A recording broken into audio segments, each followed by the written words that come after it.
तो हमारे भोजपुरी के एक राइटर है जो अपने आप को चेहरा से अजय देवगन समझते हैं, बोलते हैं कि नहीं चच्चा का उम्र नहीं हुआ हमारा, हम तो अजय देवगन लगता है, अजय देवगन हमारा सेटिंग कराइए अंजना सिंह से। अरे शर्म करो।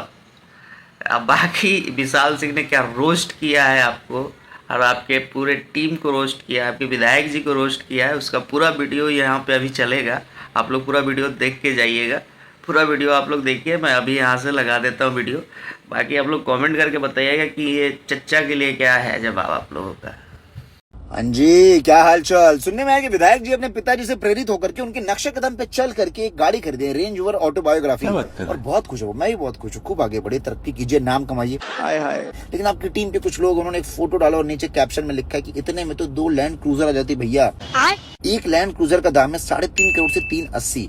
मैं तो कह रहा हूँ 3.5 करोड़ पकड़ के चलो। और एक रेंज रोवर ऑटोबायोग्राफी का दाम है 4 से 4.5 करोड़, डिपेंड करता है कि आप कितने का एक्सेसरीज उसमें लगवा रहे हैं। ठीक है। अब एक बात बताइए, ये जो बाकी के बचे हुए 2-2.5 करोड़ हैं दूसरे लैंड क्रूजर के लिए, वो आपके फूफा देंगे कि मौसा जी? मतलब यही कहा जाता है कि ज्ञान नहीं भर और बातें पेलेंगे रात भर। पूरी टीम में कोई लॉजिकल बात करता है? किसी के पास दिमाग बुद्धि है? नहीं।